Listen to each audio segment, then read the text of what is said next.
Olá, bem-vindo ao Universo Distópico, e esse vídeo é uma resposta ao Alan Silva, que publicou recentemente um vídeo falando sobre 3 atitudes que todo game designer deve ter. Para quem não conhece o trabalho do Alan, ele é autor do Veridiana, um jogo narrativo independente autopublicado e que, embora não seja exatamente o meu tipo favorito de jogo, tem uma estética muito legal, tanto no aspecto lúdico-filosófico quanto no produto acabado mesmo, a arte e a produção toda do livro.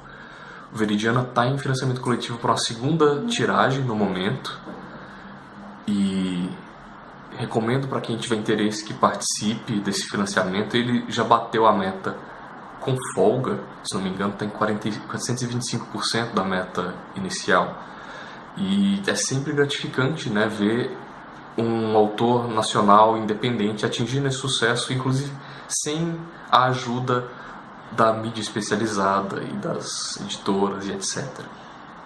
Além disso, ele tem um site, insetovermelho.com.br, onde ele compartilha as coisas do trabalho dele como desenvolvedor de jogo, e tem, nos últimos tempos, publicado um compilado semanal dos tópicos de interesse para desenvolvimento de jogos analógicos.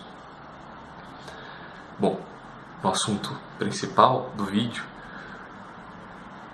no seu vídeo original, o Alan fala dessas 3 atitudes: montar sua biblioteca, jogar os jogos ou assistir gameplays e produzir conteúdo relacionado.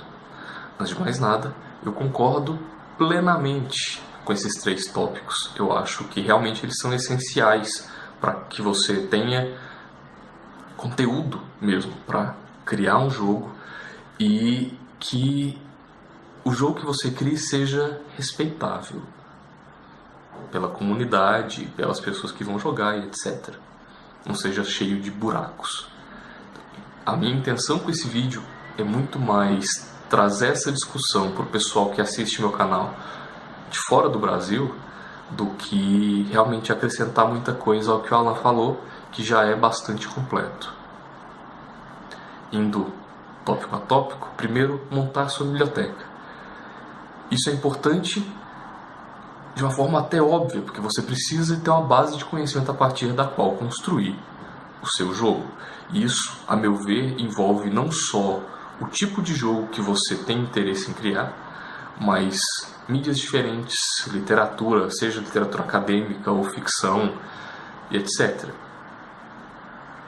Então, jogos de RPG, jogos de tabuleiro, jogos digitais, jogos de carta, isso tudo agrega, porque te traz ideias interessantes de mecânicas a se colocar no jogo, te traz conhecimento sobre um gênero que você queira explorar em relação a cenário, ambientação e etc. Te inspira a fazer coisas diferentes, te dá ideias, algo que você pode pegar de um jogo que não tem nada a ver com o que você quer produzir, mas você consegue pensar uma forma de adaptar aquilo e agregar a sua ideia, o seu conceito de jogo. Além disso, é importante consumir os produtos, porque isso estimula o mercado. No vídeo original, o Alan se esquiva um pouco da questão da pirataria, especialmente porque aqui no Brasil isso é realmente complicado. A gente tem, por mais que tenha havido uma melhora considerável na quantidade de coisa publicada, aqui em português isso ainda é um tanto limitado. Há muitas coisas que simplesmente não chegam aqui. As coisas que chegam muitas vezes têm um preço que dificulta o acesso. Os livros são caros e, apesar disso, eu ainda acho que é importante que se pague pelo produto, porque isso fortalece o mercado editorial de RPGs ou de jogos de tabuleiro ou o que for aqui, e parte dessa renda que as editoras têm vai ser revertida à produção de outras coisas, à publicidade, a eventos que vão tentar, pelo menos, fortalecer a comunidade e fazer crescer essa comunidade. Havendo um crescimento da comunidade, a chance do seu produto ser futuramente publicado é maior. Então, esse incentivo ao mercado, a meu ver, é sim bastante importante.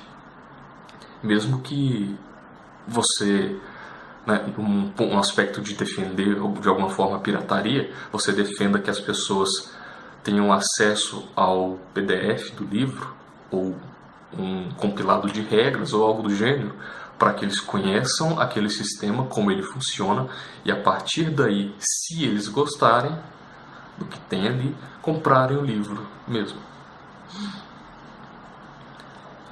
O segundo tópico, e é uma progressão natural do primeiro, é jogar os jogos ou assistir gameplay deles. Vivenciar mesmo esses jogos. Que é certamente muito importante. Assim, você tem que ver como determinadas mecânicas funcionam, como determinadas regras são explicadas, como elas são explicitadas, como elas são exemplificadas nos manuais. Você tem que ver como diferentes pessoas interagem com essas regras, com esse cenário. Quais são as armadilhas no caminho, o que pode haver de confusão, o que funciona bem, o que não funciona bem com determinados grupos de pessoas. Quais são os gêneros que o público em geral tem mais interesse. Isso tudo serve também como pesquisa para o desenvolvimento do seu jogo. Isso te dá um arcabouço teórico, por assim dizer, uma fundamentação para debater sobre mecânicas e tudo mais, e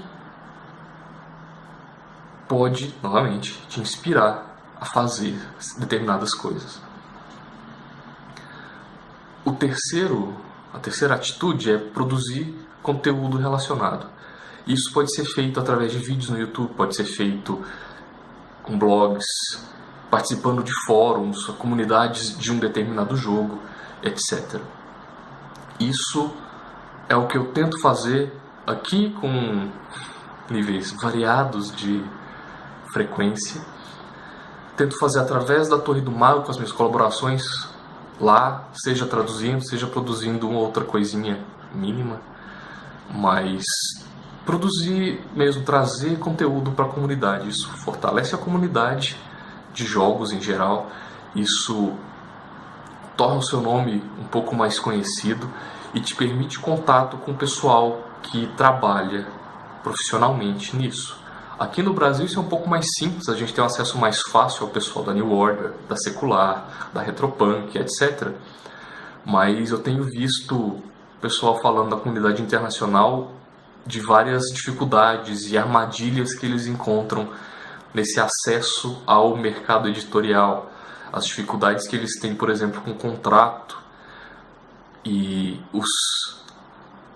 as formas como você pode, inclusive, perder a propriedade intelectual que você criou, entregando por um contrato que não é tão recompensador assim.